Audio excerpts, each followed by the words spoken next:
It's February 2007, and Michael Broadley's competing for a place in the British team for the World Skills Olympics in Japan next November. Competitors must build brick structures with extreme accuracy. They're penalised if they're not plumb, level and true. World Skills is held every 2 years. Everything from the building trades to hairdressing, beauty therapy and automobile repair are represented. The British selection event is taking place in Coventry and Warwickshire. Out of 60 competitors, only 23 will make the team for Japan. What this event does is address vocational skills as professional skills, and you need professional judgment in order to succeed at World Skills. Michael Broadley's won the Northern Ireland Championship twice, and last year he was the Skill Build UK champion and best overall apprentice, so he's a front runner. He's up against 3 other young brickies, and they've got 3 days to complete a series of fiendishly complex brick walls.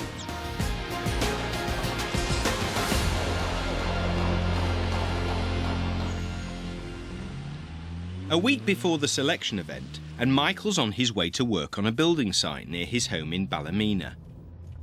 The job is a one-off house in the countryside, so it'll more than likely be building from the foundation up. He travels light. That's all I need. Michael, if you want to go over to where you were last night and get started onto that, and Graham and I will get the head set up on the scaffold for building on at the garage. Do you need a hand with the heads? Michael's self-employed, and today he's helping to build a large private bungalow. He's doing block work for the man who gave him work placements during his NVQ levels 1, 2 and 3. Michael's been with me about 5 years now. He come from school, come right through the system when he left school at 16, and he's been with me. Michael to me was like a sponge. He just soaked everything in, you know. Yeah. The wee things he done, the wee flick of the trowel, the wee everything, he watched and he learned, and he just built it up.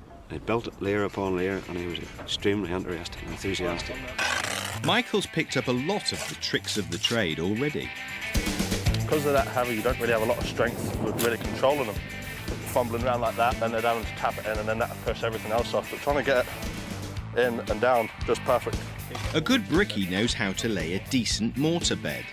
Placing it on the wall, cutting it once, twice, and once you've spread it back, point the trowel into it. If you just left it smooth and you put your block on, it's going to be harder for it to sink into. On with the joint. But some people would put too heavy a bed on. All the mortar on the inside is all dropping down the cavity, which is a bad thing, obviously, because if there's mortar all on that, then all the damp would just come straight along the wall tie and it come onto the insides again, then you get a big wet patch on the inside of the house. Because this is a wider joint, and there's not enough room to bring it to one side and put a brick in one side, you know, you just fill in this joint. For quickness, for speed, we have block hammer, 5 fingers sort of thing. You know, it sounds rough and ready, but have a block hammer on the end of the block, 5 fingers where you've measured it. Cut down the straight line, still comes out about the same as you would with a bolster. Philip's so impressed with Michael that he's put him in charge of supervising 2 rookie bricklayers who are still at college. Need down at that side there, Cole. And is Michael a good teacher? Yeah, he is. He lets you know without embarrassing you in a way. So he does. Which is good. If you do something wrong, he'll let you know nicely, no? The British selection event is run by UK Skills, an organisation championing skills and learning for work. They appoint expert training managers like Mike Burdett to coach and prepare the competitors. They're volunteers from either the FE sector, universities or from industry. During the competition they act as impartial judges, and in the run-up Mike had to make sure he gave all 4 bricklayers an equal amount of help. He visited Michael at the college in Antrim where he did his NVQs. The training managers use pull coaching techniques to help competitors to analyse their skills for themselves. This is at the heart of the UK Skills approach, to get competitors to take responsibility for their own training. Where do you see your main weaknesses with this particular? Main weaknesses, I think, really jointing-wise, jointing and finishing. I think that's my weakness all in. I need to improve on that somehow. Yeah. I mean, if we just look at your jointing now, if you just want to come down and have a look, there's a joint there that's missed. Yes. Okay. There's a corner Harris there that's missed. This is often a common area where defects can be found in here. You've got the slight tram lines where you've run it in, but you've not squared it off against all the Harrises and etc. See, this is what I use for the recess jointing. I think these are great for that sort of depth. Yeah. But you can quite easily get a little bit deeper, can't you? So again, that's just a technique that you'll need to practice on. Okay. While Michael gets more practice in, Mike Burdett met up with the college tutor who taught Michael for 3 years. He's very proud of his protege. The one thing that I've noticed about Michael, it's his versatility and adaptability, because I'm sure you'll have seen with being out there on the site this morning that there's a lot of block work goes on here and rural work, so therefore Michael does not get a big opportunity in building facing brick. He did get a considerable amount of brick building at level 2, maybe slightly less at level 3 due to various portfolio commitments, etc. But we still managed to plug in some good solid training, and I felt that with that determination, the experience he was getting in sight, what we had done in the workshop, etc., then I'd be honest with you, I felt I had a winner, to be truthful with you. Good. Practice makes perfect. Michael's been given plans for the complex brick wall he'll have to build next week. But there's a catch. The only thing is, it's subject to 30% change. So they could change the shape of the panel, they could change this corbelling, they could make it different, they could make it another brick wider or something, they could do something completely different in the middle. So they don't want you basically practicing over and over again this one piece and then having it perfected. They want to mix it up a bit. Mike Burdett took Michael to a development site in the centre of Belfast. He wanted him to learn from specialist bricklayers. Modern techniques on an old Victorian building being converted into offices. First up, a radius curve, 4 stories high. You've just seen Mike plumbing the radial bricks. What would be another alternative for maintaining the curve of this corner? You could use a template or a channel, but personally I think plumbing, I'd actually rather plumb it myself, to be honest. I'd rather do a lot of sort of freehand. Depends on the size of the circle. If it's a bigger circle, you'd probably be better trumpet. I remember checking over it once every couple of courses or something. The architects have specified hanging bricks to give a tidy and attractive finish to window openings. It's a deceptively complicated technique that's new to Michael. We're building these hanging brick and we're putting these wee plates on, and they go up in the slot there and turn around like that. Okay. And then we pass that bar through. They're 300 long, the bars, which will span. Oh yeah, both sides of the brick. You've got 40 mil really near enough there. The way the holes are, we fill that up with cement. Yes. And then I slide that in. Slide that right through, right up tight, and form the joint here, and then smooth it in with a sponge. Every brick hand he puts on there, Michael, then is actually cemented in. So when we take the support away here, everything's in place. It doesn't slip, you know. I've never seen or even heard of anything like that before. It's really interesting, actually. Yeah. Back home in Ballymena, Michael's been working for the past 2 years on a garage extension in the back garden.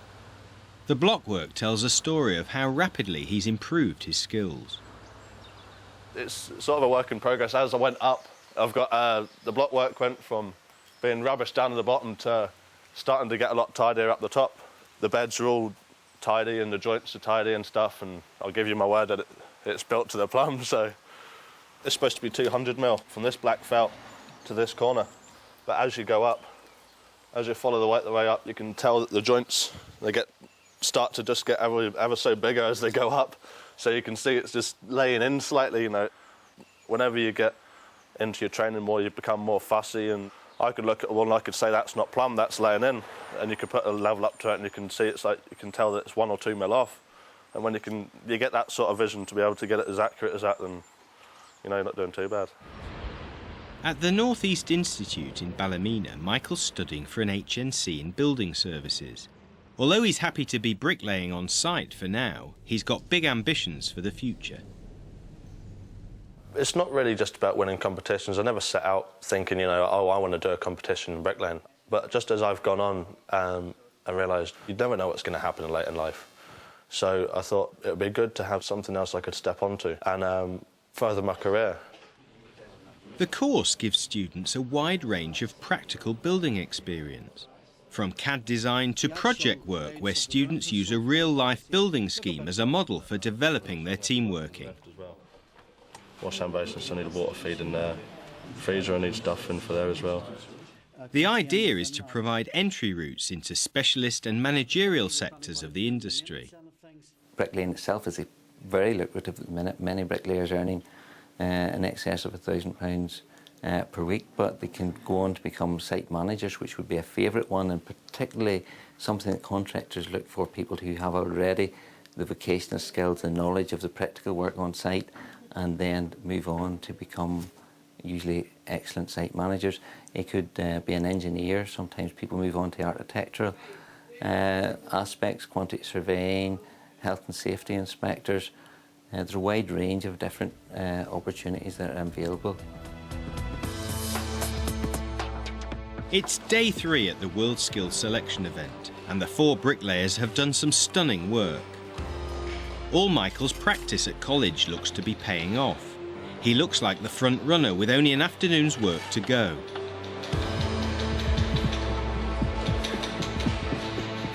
But suddenly Michael's looking rather distracted. He's stopped working on his walls. He's made a dramatic decision. If he wins, he faces 8 months intensive training ahead of the trip to Japan. He doesn't want to go through with it.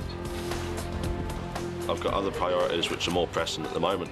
If I did get through, I would only pull out a couple of weeks or months down the line, and there's no point mucking about everybody about, really. So in the end, it really just came down to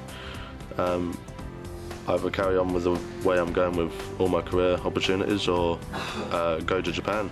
So I sort of thought in the long term it's going to be better getting qualifications than it is winning a medal and then being forgotten almost. So Michael worked through to the end of the competition, but he didn't want his work judged. For UK Skills, it meant the loss of a top candidate. Michael was likely to win selection. But he made his decision for what he saw as the right reasons. We actually know that, objectively, Michael's performance was the best at that point. So he was making a decision from strength. He wasn't being panicked into a decision by looking at other people's work. He's just decided to retire at that stage, and good. Michael's going to concentrate on his career back home in Northern Ireland, safe in the knowledge he has a bright future and that he remains the current UK champion bricklayer.